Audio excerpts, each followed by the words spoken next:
Welcome to Healing Generations, a podcast creating a dialogue uplifting the importance of healing, strengthening, and supporting our communities, and that addresses the disparities and inequities in communities of color.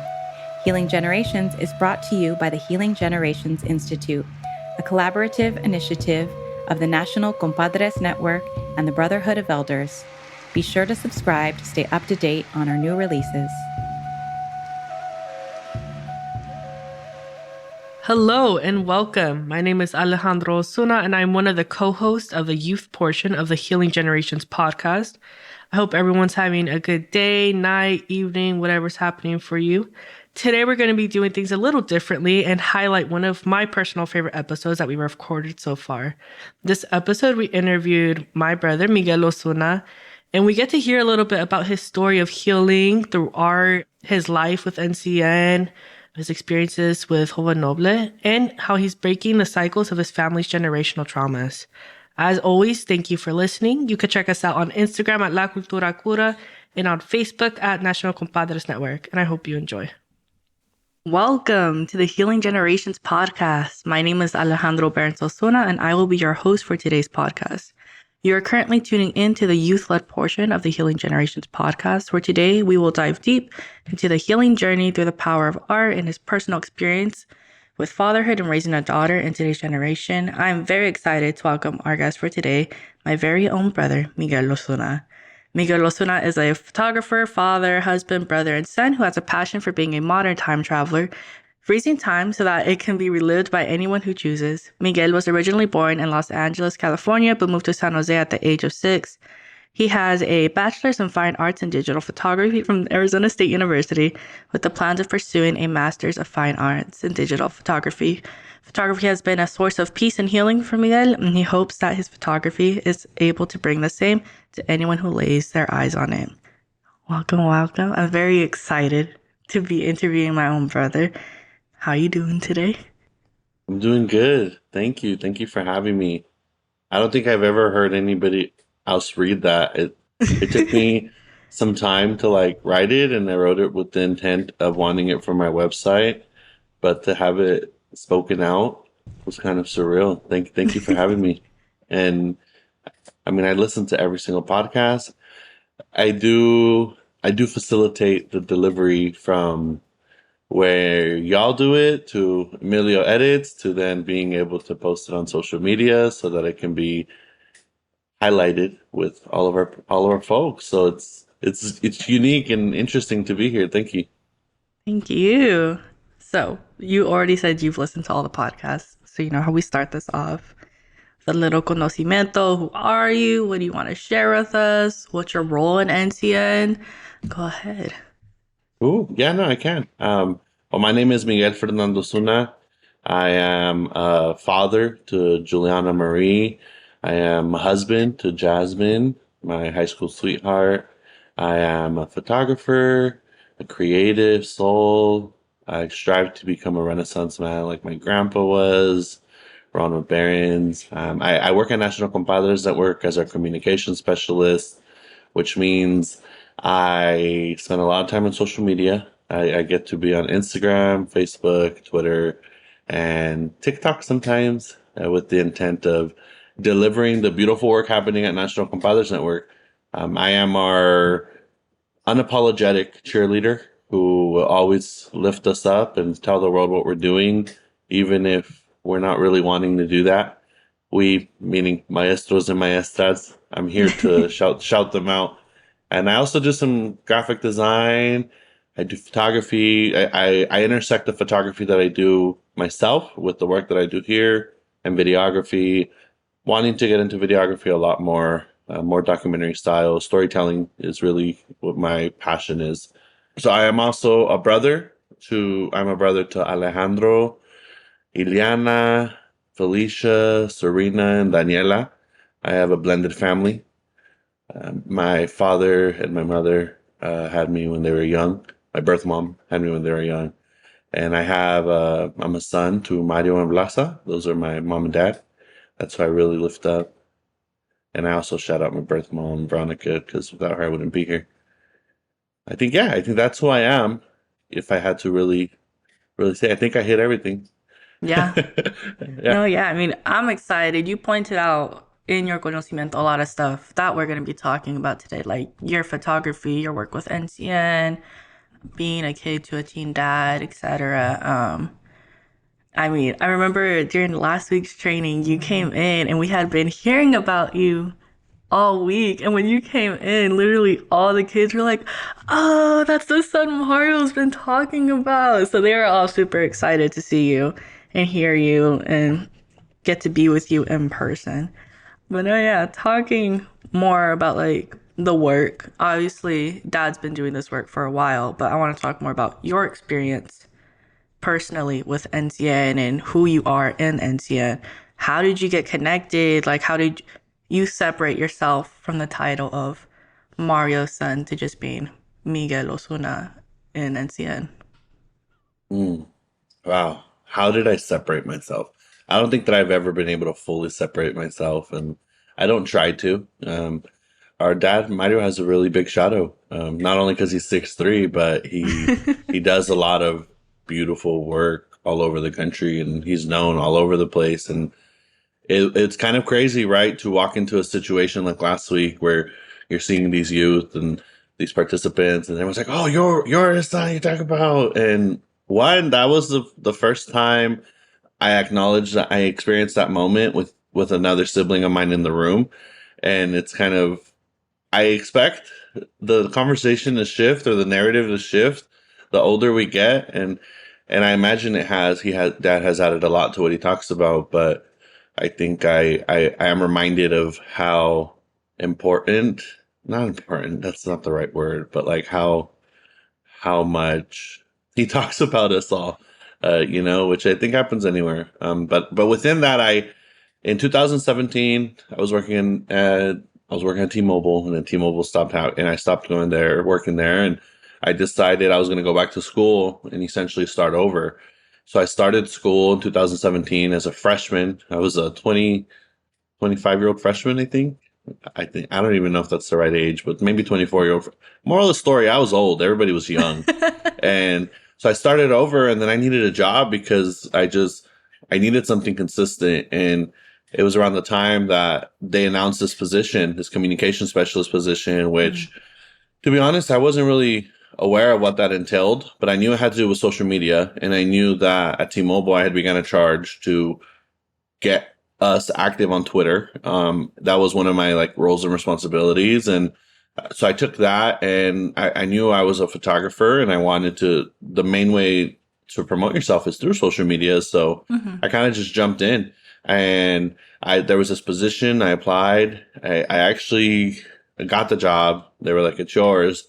And then I realized like the time commitments of like wanting to go to school and be done fast while being a father, while managing Juliana going to preschool and a supportive husband, partner. So I declined it. I said, I know I really wanted to do this at first, but then I realized I can't do it. And I also wanted to get Juliana into a subsidized program because they were basically going to pay for her to do preschool for free, which if I would have gotten the job full time, man, I couldn't do that. And they said, well, how about we realign your position to be part-time so that you can still go to school full time. You can basically, NCN and Theo Hector, to be honest, were the ones who made it work for me to be able to go to school, be committed to going to school, still being able to be a fully active father and husband in ways that I hadn't been while working in a corporate job. I missed a lot. And that reality shifted when I began working at NCN. And we really saw that family was a priority, and more so my family, right? Like I know I'm a part of a bigger family, but my unit is my wife and my daughter, and being able to be available for them. And NCM helped me learn to prioritize that.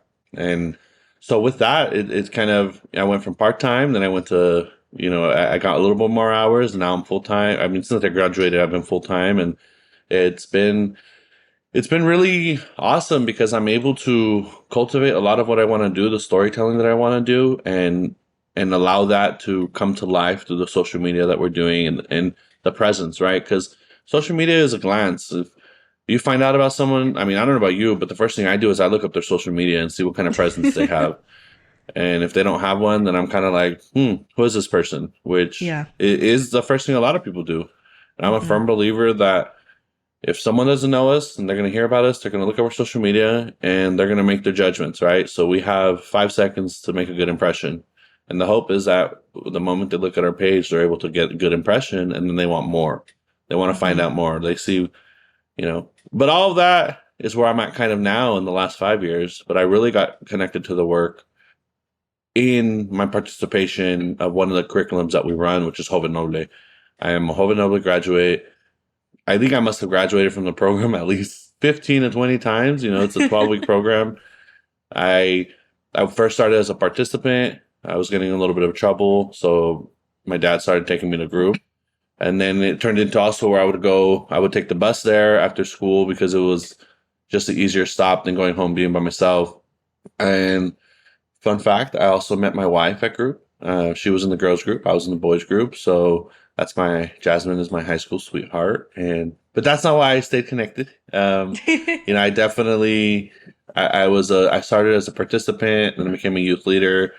And then at 18, I got trained in Joven Noble and I began to run my own groups. I was running groups at Overfelt High School, DCP, and also in McKinley District. Alongside my partner was Ariel Jimenez, who is one of my best friends. I've known Ariel since I was 13 years old. His locker was above mine, and he was a senior at high school where I was a freshman, and he'd never let me forget it. He definitely was that senior presence. We ended up working together when I was a freshman in college and he was a senior.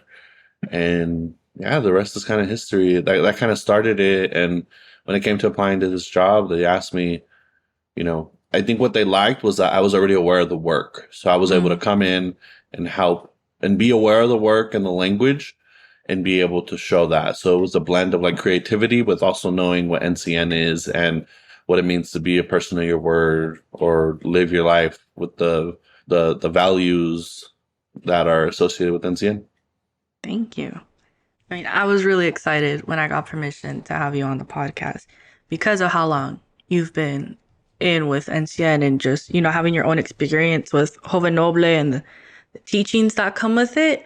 I think for me as a trans male, I really carry those teachings because they kind of are teaching me like what it means to be a man in today's society, difference between male and man and what it means to be a person that holds their palabra.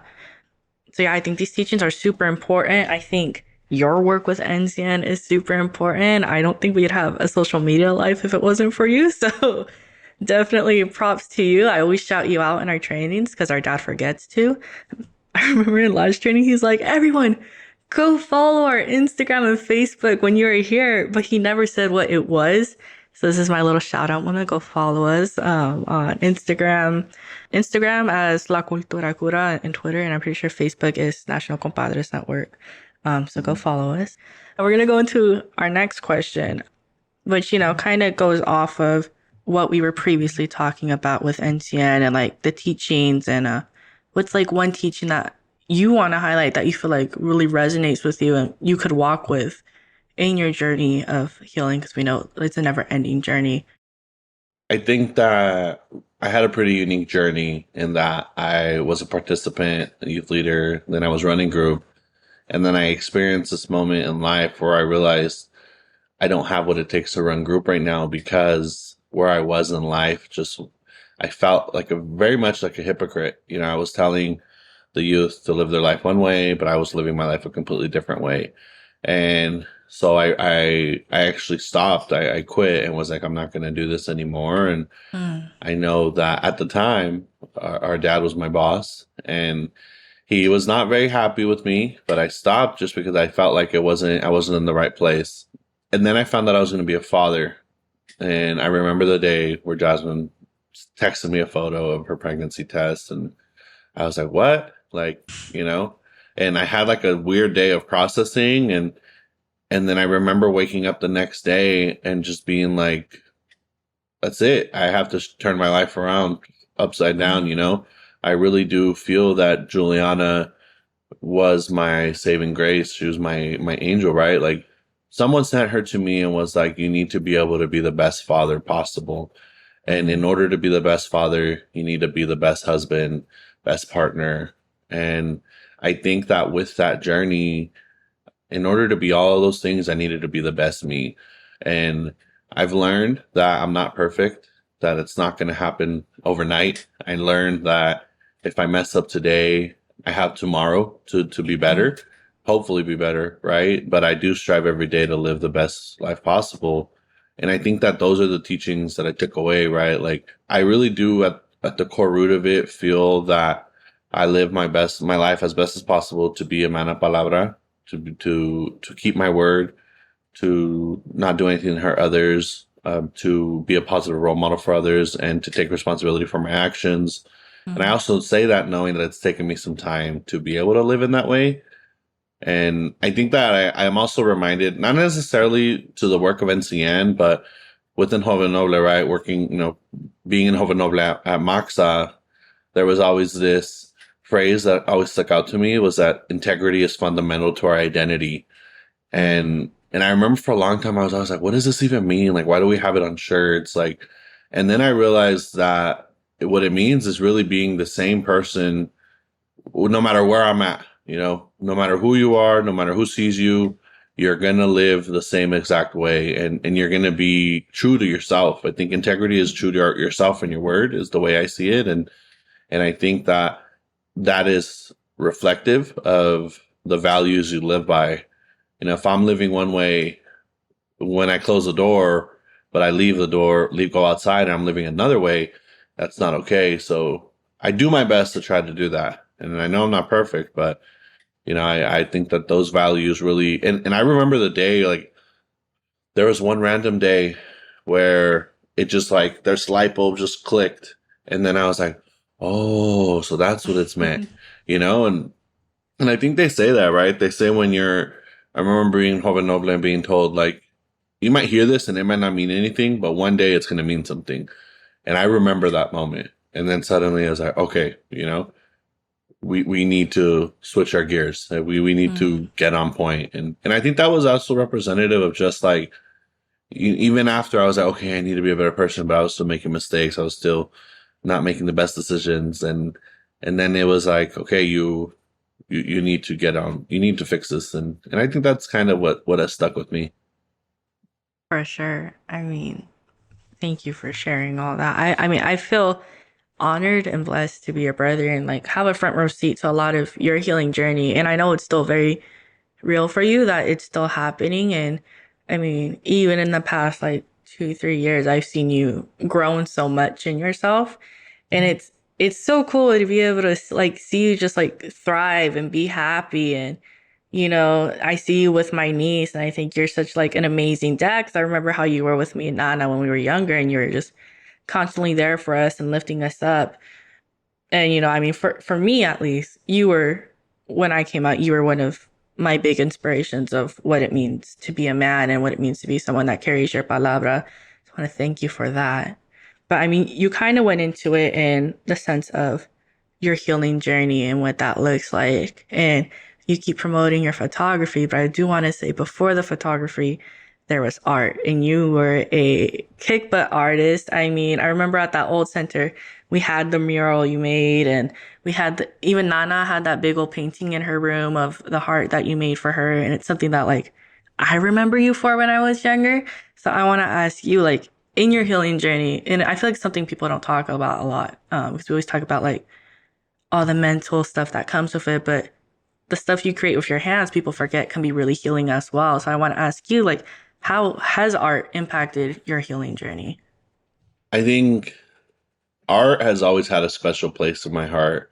I think I realized with the Bachelor's of Fine Arts, the intricacies of what art can be. And I think, at one point in my life, when I was in high school, I remember I would have this camera, or I would take photos that I would find, or I would take the photo. I remember going to Atlanta. I was at the Martin Luther King Jr. Memorial, and out there in Atlanta, he's actually buried with his wife. And I remember sitting there, and we were actually trying to turn down buying newspapers from a homeless person. And I almost grabbed it, and my teacher was like, "Don't touch it. You're going to have to pay for it." And I was like, "Okay." And then I got kind of annoyed with the teacher.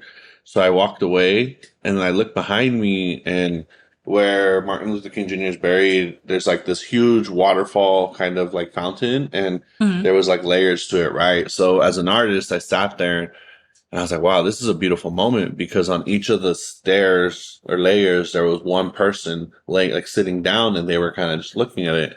So I remember I took a photo, and I was just really frozen in that moment. And then I went home and I drew it, and I think I ended up painting it. And that led to me painting like this painting of a white hand with a colored, I think it was a brown hand.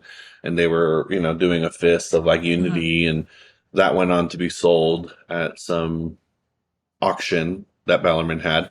And I think, that moment was a very pivotal moment for me, because I would oftentimes just draw or paint or doodle. Doodling was huge. Like I got through high school because I was doodling. I have a folder full of all my doodles and drawings. And I think I wanted to be a tagger at one point, but Dad was like, that can't happen.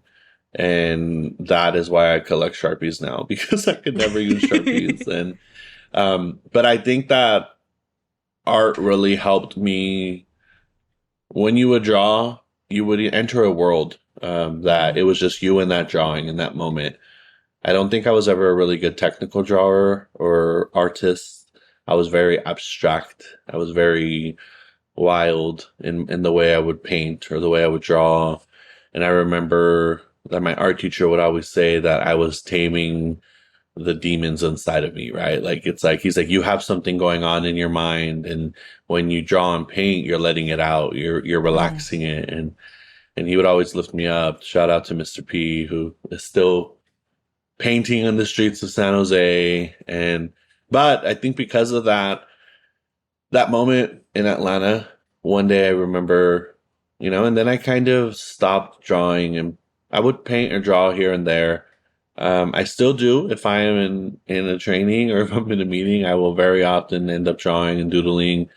But somewhere along the lines, my art or my passion came with that moment you get when you just capture a photo and you really freeze that moment in time. I realized that, that's a moment that's forever yours. You're the one who captured it. The people who are in it or who experience there as well can see it, and they'll remember that moment. But there's just a beauty, I feel, in living in the past, that oftentimes we get stuck in the past, right? And I try to be very present and not so much focus on the future, but just kind of live every day, day to day. But photos you're freezing that moment in time. So I feel like it fascinates me, because you're able to give people a memory of what probably we'll talk about it, but you can actually see it. And I think that for me, that's been a huge source of healing, in that there's just a euphoric feeling that comes when you're actively out there trying to capture a moment that can't be repeated or replicated. Or, for example, one day I want to go out and take the same photo at the same place where my grandpa took it, because I want to be connected to him and his thoughts, and I want to replicate it, right? So I can see, like, this is his vision, this is my vision. Or maybe I want to go back to LA and take photos of all the places I lived or memories I have, because maybe there's a lot of trauma associated to it, right? But I feel like becoming one with the trauma is healing in a way that I'm able to go back to that place and visit it and not be afraid of what I remember it as, and how to do that. I have these memories where, like, I remember going back to see a house I grew up in, I was born into, and I used to think that these stairs were massive. Like, they were huge. Like, those are memories I have of it. And then I went back to see it not too long ago, maybe within the last couple of years, and I was laughing at how small those stairs were. Like I remember climbing them and feeling like I was climbing forever, but these stairs were small, right? But it's like, what if I can go back to those stairs and capture it the way my mind remembers it? And I think that my feelings are representative of what I feel others might feel, and that the way they look at their own lives and their own memories that they try to forget, I do think there's power in being able to live in those memories. Mm-hmm. 100%. I understand what you're saying. I mean, I feel like on Father's Day, for example, like that still image you got of the hummingbird, which is on your Instagram, underscore Miguel Ozuna, go follow. It made me really emotional when I saw it. Like when you like when we first saw it, like I was like, oh, it's like a really cool photo. And then you posted it, and I just got really emotional for some reason. And in me that day, I was dealing with a lot. I was unpacking a lot of stuff that had happened to me when I was younger. And I don't know why seeing it just like reminded me of like the resilience that hummingbirds have. And, that single photo helped me unpack a lot of stuff that I didn't even know I was ready to talk about yet or say out loud yet. And it helped me at the training last week, like admit to stuff that happened to me when I was younger for the first time and like really speak that out to existence and like say how it didn't tear me down, but it built me up. So yeah, I mean, I feel like your photography definitely has that medicine. I mean, I've seen people say it before. My friends will send me your photography sometimes and be like, look at this one, look at this one. So, I mean, your art definitely has helped heal our community. And I mean, you see it in San Jose. There's murals everywhere. I mean, one of my favorite pastimes with you is when we drive around and find murals in San Jose. So we've talked about how art has healed you as a person. And I want to ask you, how do you think art has healed our community? And I feel like this is the perfect time to shout out any work you're currently doing in our community that are connected to your art and your photography. I think that social media is how majority of people indulge in art, is how I feel, right? I Mm-hmm. love going to museums. Not everybody likes to do that. But in a way, when you're a photographer, you're an artist, whatever, you're a carver, you're a musician, you're a poet, however, whatever your musical form is, I think that oftentimes you have to have some sort of a presence online because that's how you're able to show your stuff. But I think one of the things I have noted is that when I'm posting on social media, right, which is like the first place people see my work, I'm sharing thoughts for me. I'm not sharing for anybody else. It's literally just me. And it used to Mm-hmm. be like, what are people gonna like? And I stopped caring. Mm-hmm. I stopped really caring. I realized I'm just gonna share whatever I share. And if you want to know what kind of work I can do, here's my website. But it's just I kind of unapologetically stopped caring because I realized that I need to just do it for me. And I took that photo and I shared it, and I shared the message attached to it because that was where I was living in. And I know I didn't share it in that moment, right? But sharing it at a later time, I realized just like, it hit, right? And I think that what I've learned is that because of that, at the beginning of the pandemic, before George Floyd was murdered and before we had the all of those protests associated with that, I remember I was taking a class, and in the class, one of the questions for the week of reflection was, what kind of communities do you have for yourself where you can go and talk artistry or talk about photography, specifically Mm-hmm. photography, right? Mm-hmm. And I realized we don't have that in San Jose. And it kind of like didn't sit well. And I remember when I had friends and I was like hanging out with them, and they were friends, but Yeah. I still didn't necessarily feel the community, or the feel that I could be like my unapologetic self. Mm-hmm. And I remember the protests were happening, and I remember just seeing that a lot of photography communities were not sharing what was happening. They were Mm-hmm. still just sharing beautiful photos of the Golden Gate Bridge or the most latest sunset. And I think it's like universally unspoken that it's like you don't talk about politics or religion with your friends, right? Like you're not supposed to. And I Yeah. felt that that was being done, and I completely did not agree with that.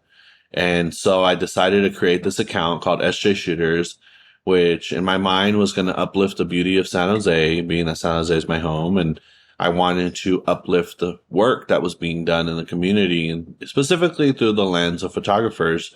So I remember sharing this photo of like I began sharing photos from the protest and ones that spoke to me, right? Ones that I'm like, if in the future, if I'm on CNN, I want to see this photo, right? Or if I'm looking, like, what is going to define this moment? Because Yeah. there was a beauty in the community coming together to stand up against this atrocity, but there was also a lot of hate. There was a lot of anger. There was a lot of emotion that was unpacked.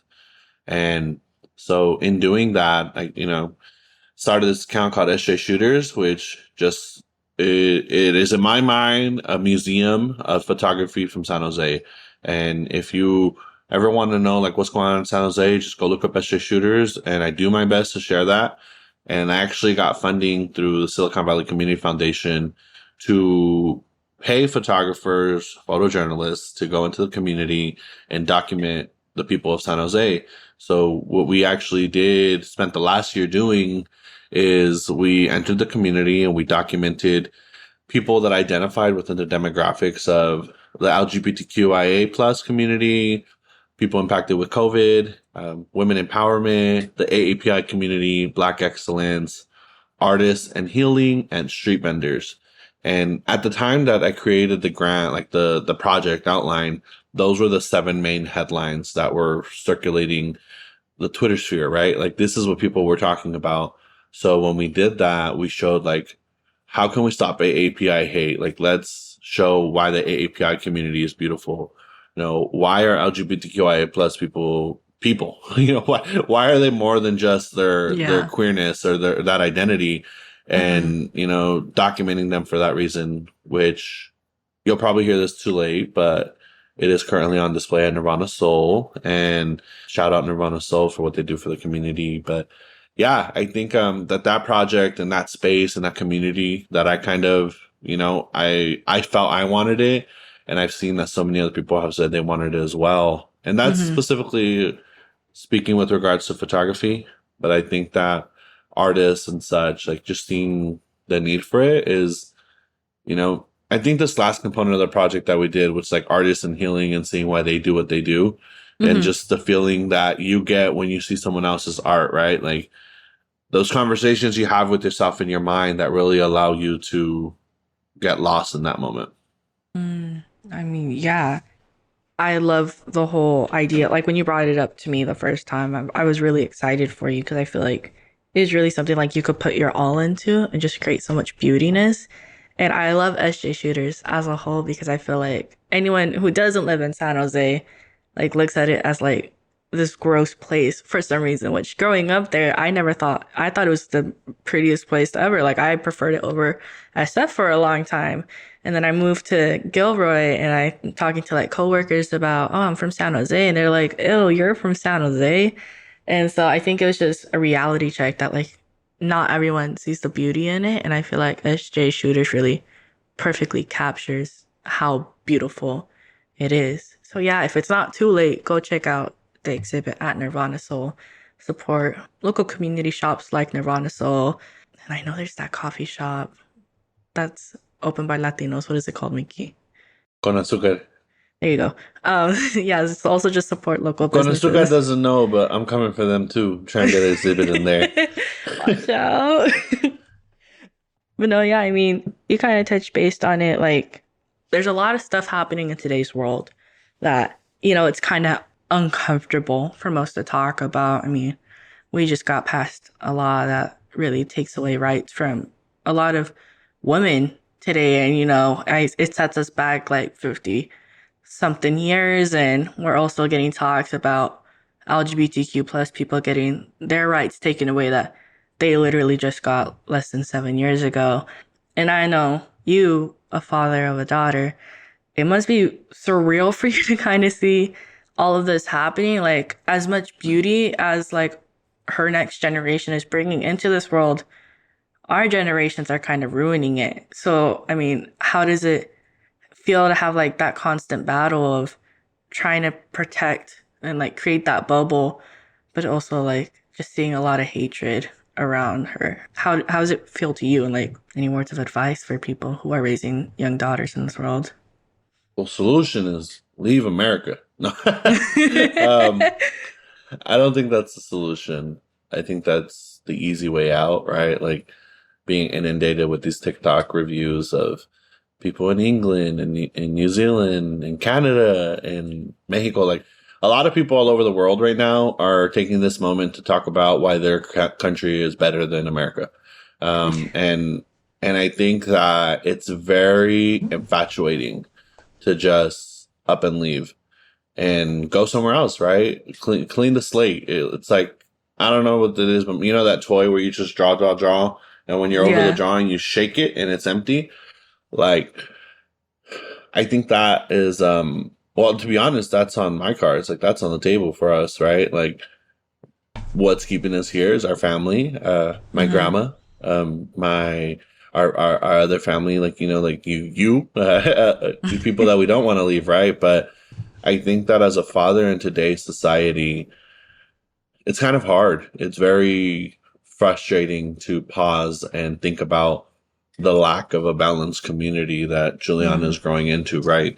I remember there's this teaching where we talked about the balanced community in Joven Noble, and we learned about what it was like to want it. And I remember thinking, I want that. And I also did that with the intent of knowing, you know, everything I'm doing today is not for me, it's for her. It's for any future generations. Not saying, I don't want to say for her future kids, because she doesn't have to have kids if she doesn't want to. But I think even that thought, right? That thought is, I remember when I was growing up, or people being like, when you have kids, and you know, I think that she doesn't have to have kids if she doesn't want to. I think that, you know, me and Jasmine have done the best we can to raise her in a way where she is aware of life. You know, she is aware of who people are. There is a reason that she sees love as love, and she doesn't think love is boy and girl. There's a reason that she acknowledges people will immediately refer to them with they, them pronouns, because she says, I don't know what their pronouns are, so I'm using they. You know, she's only 8 years old, and she is able to do that with people. And there's a reason that she can meticulously ask people in a way to find out what their pronouns are without asking them. You know, I think that everything happening, right? Like, it's overwhelming. I work in social media. I have my own social media page. I manage a social media page. I am involved in multiple others. So I think that in some ways more than others, I'm drowning in it. And no matter which way I turn, I can't get away from it. But I know that the women in this world are really feeling it. And I think that living in California, it's very easy to think like, well, it's not going to affect us. Yeah. You know, because the reality is, hopefully it never will. I don't think it will, right? But things can change if we get a different governor, you know, which no one wants to talk about that. But I think that the way I am choosing, well, I know I need to be better about checking up on my wife, Jasmine, and asking her how she's doing, because I know that it's really affecting her, my mom, my sister. But I also know that Juliana is just focused on being a good person. And I think that I want to continue to try to help her do that. I don't know. It's kind of like, what is this world we're living in, right? Like, this isn't what we thought it would be. You know, so how do we make it better?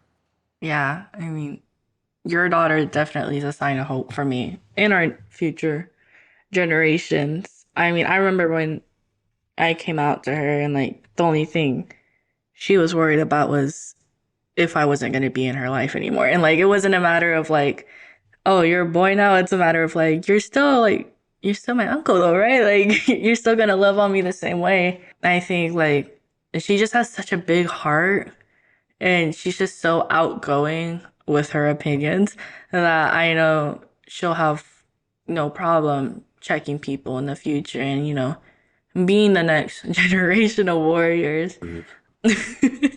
Honestly, I was talking to someone recently, and I was like, I know we're trying to raise these like strong, independent women, but nobody told me it was going to start at 8.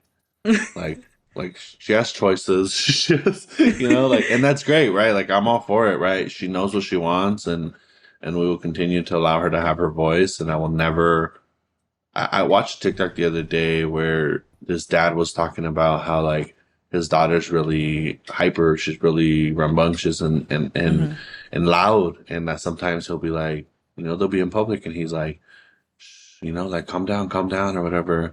And then finally one day his wife turned to him and was like, you need to stop trying to quiet her because we live in a society that is doing everything possible to silence her. So you need to allow her to be as loud as she wants to be right now because this society is going to inevitably try to silence her. And he was reflecting on that moment, and I myself also was reflecting in that moment, right? Where it's like, no matter what we do, we're trying to raise her to be big and know that she can take over the world. But the reality is there are people out there trying to make sure that she doesn't think she can. And that hit home, and I think that's what it is, where it's like doing whatever we can to make sure that she has the ability to take over. If she says that she's going to go to UCLA, I want to do everything possible to get her to UCLA, and if she says that she wants to be the president, like, okay, so maybe it's time to start volunteering with politicians now. Like, I don't know, Yeah. like, what's it going to take? Like, whatever it takes, whatever far-fetched idea is, because to me, like, nothing's impossible. If you want it, go get it. Like, I think back to this project I did, right? Like, I started and I said, I want to be on display. And before we even finished, I had gotten us an opportunity to be on display. And all this did was show me like, cool, it's possible, right? Yeah. Next we want to be in a museum. And I think that with the right drive and the right support system, anything is possible for us. For sure. I mean, I have to go watch it. I see it still. I know we're gonna go see it this weekend with Nana and Angel and the family. So I'm super hyped to see it and, really take it in. And oh yeah, I mean, our future generations, man, they're so much better than I ever could be and so much smarter than I ever could be. So I'm super hyped to see what they do. And, like you said, just not destroying the world before they have a chance to heal it. So, thank you for that. We're coming down to our last couple of minutes. So I'm going to ask one of my favorite questions. And it is the question that I'm going to get a shirt of soon. So watch out for that. And it is, if you had a stage and a microphone, what is one issue you would like to lift up? I think one issue I would like to lift up is really what I feel is healthy moments for, not necessarily healthy moments, but just the opportunity and ability for men to talk about their experiences and what they're feeling.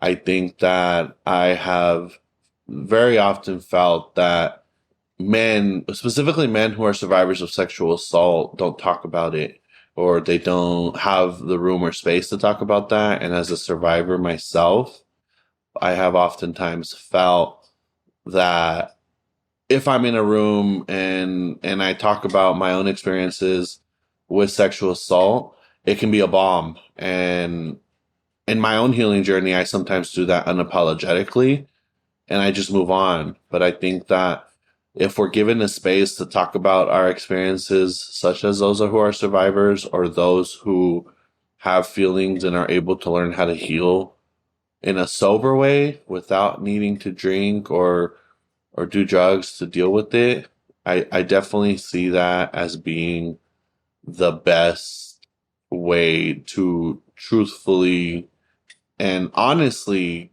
use my own space to talk to people. I think that's something I'm trying to do, right? Normalizing the conversation. I definitely feel that I would want to be able to use my own experiences of being a survivor and not necessarily be seen as taboo or talking about that, to really empower other men to talk about their own stories and experiences. I think that recently I have shared on my own social media how I am a survivor of sexual assault, and I was actually sexually assaulted by my my grandpa, right? Like that's my dad's dad, my tata, and it was for many years. And just seeing that there's a reason I was his favorite grandchild, for he would say, right? And nobody knowing what I lived through, and I think Mm-hmm. normalizing that conversation so that in my opinion, the times I have shared, people have reached out to me and been like, I am also a survivor, but I haven't talked Mm. about it.